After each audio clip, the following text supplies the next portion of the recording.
Welcome to Sports Science Insight, the channel where we break down scientific evidence and turn it into practical knowledge for training, health, and human performance. Today, we are looking at the article, Exercise/Physical Activity in Individuals with Type 2 Diabetes, a consensus statement from the American College of Sports Medicine. This consensus statement was published in Medicine and Science in Sports and Exercise in 2022 by Kanaley and colleagues. The main message is powerful. Exercise is not just an optional add-on for type 2 diabetes. Physical activity is part of diabetes care. This article explains how different forms of movement can improve glucose management, insulin sensitivity, cardiovascular risk, strength, balance, functional capacity, and overall health. But it also makes something very important clear. Exercise must be regular, safe, and adapted to the person. In this video, we will look at aerobic exercise, resistance training, combined training, sitting breaks, timing around meals, and key safety rules. And if you want more evidence-based breakdowns on exercise science, health, and performance, subscribe to Sports Science Insight. Let's break it down. To understand why exercise helps type 2 diabetes, we need to start with the muscle. During physical activity, active muscles need more energy, so they increase glucose uptake from the blood.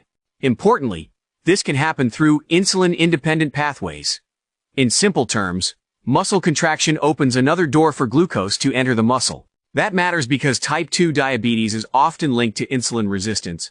So even when insulin signaling is impaired, exercise can still help move glucose into working muscles.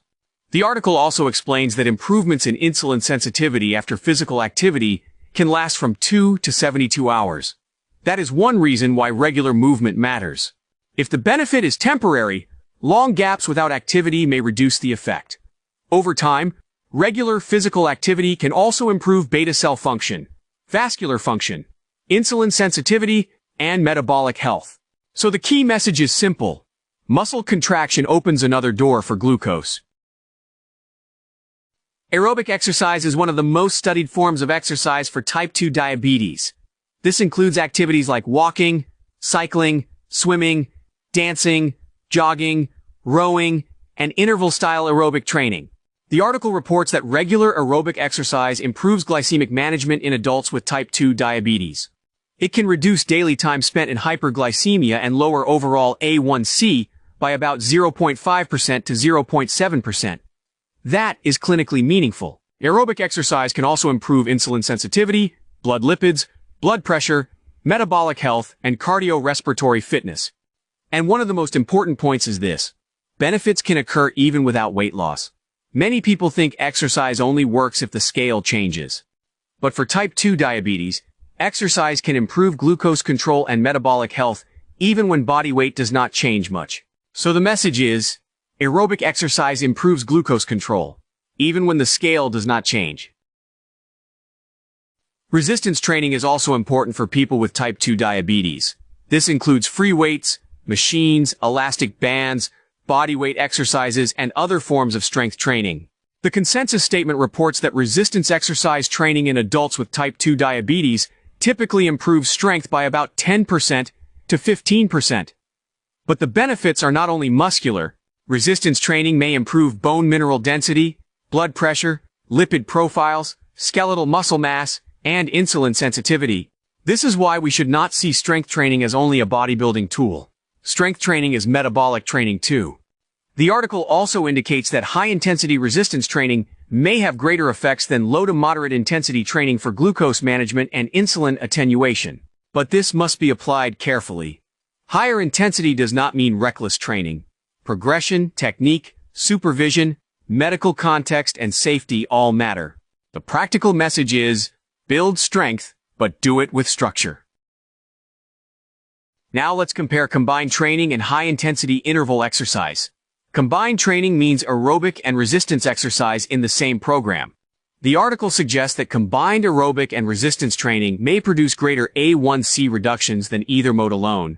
However, we need to interpret this carefully. In some studies, the combined group also performed a greater total exercise volume.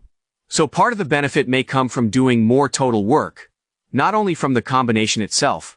Still, for many people, combining aerobic and resistance training is a strong strategy because it targets multiple adaptations. Aerobic exercise helps cardiorespiratory fitness and glucose control. Resistance training helps strength, muscle mass, function, and metabolic health. High-intensity interval exercise, or HIIT, is another option. HIIT can be time-efficient and may improve glycemia, fitness, body composition, insulin sensitivity, and cardiovascular markers. But intense exercise can also cause temporary glucose elevations in some people. So monitoring is important. The best plan may combine methods, but intensity needs context. The consensus statement aligns with the broader physical activity recommendations, with some modifications for people with type 2 diabetes. For aerobic exercise, adults with type 2 diabetes should generally aim for 150 to 300 minutes per week of moderate intensity activity. Another option is 75 to 150 minutes per week of vigorous intensity activity. The frequency recommendation is 3 to 7 days per week. A key diabetes-specific point is that there should be no more than 2 consecutive inactive days, because exercise-induced improvements in insulin action are temporary. For resistance training, the recommendation is 2 to 3 days per week, but not on consecutive days. The article also includes flexibility and balance training. Flexibility and balance activities are especially useful for older adults, people with limited mobility, and those at increased risk of falls. So the prescription is not only go exercise, it is more precise. Move regularly, combine methods when possible, and do not let long inactive gaps happen. Exercise matters, but sitting time also matters. The article emphasizes that people with type 2 diabetes should reduce sedentary time and break up prolonged sitting. This is important because long periods of sitting are linked to worse metabolic risk. In adults with type 2 diabetes, interrupting prolonged sitting with short activity breaks can reduce post-meal glucose and insulin responses.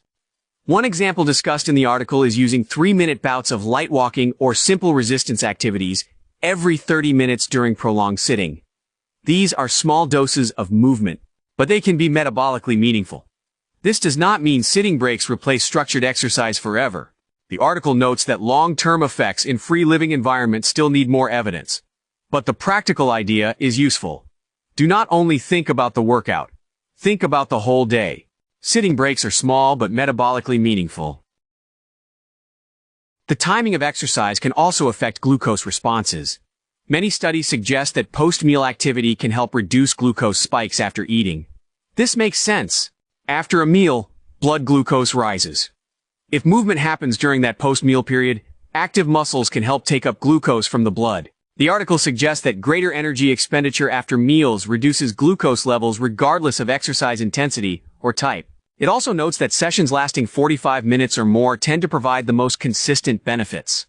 But this does not mean everyone must wait exactly 45 minutes before moving. The key point is that post-meal activity, especially with enough total duration or energy expenditure, can help attenuate postprandial glucose spikes.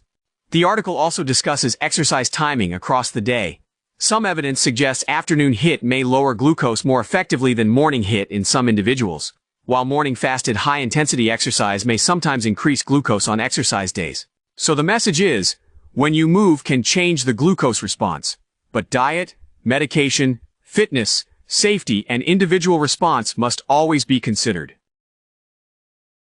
Exercise is powerful, but safety rules matter. For many people with type 2 diabetes, exercise is safe and beneficial. But some situations need extra attention.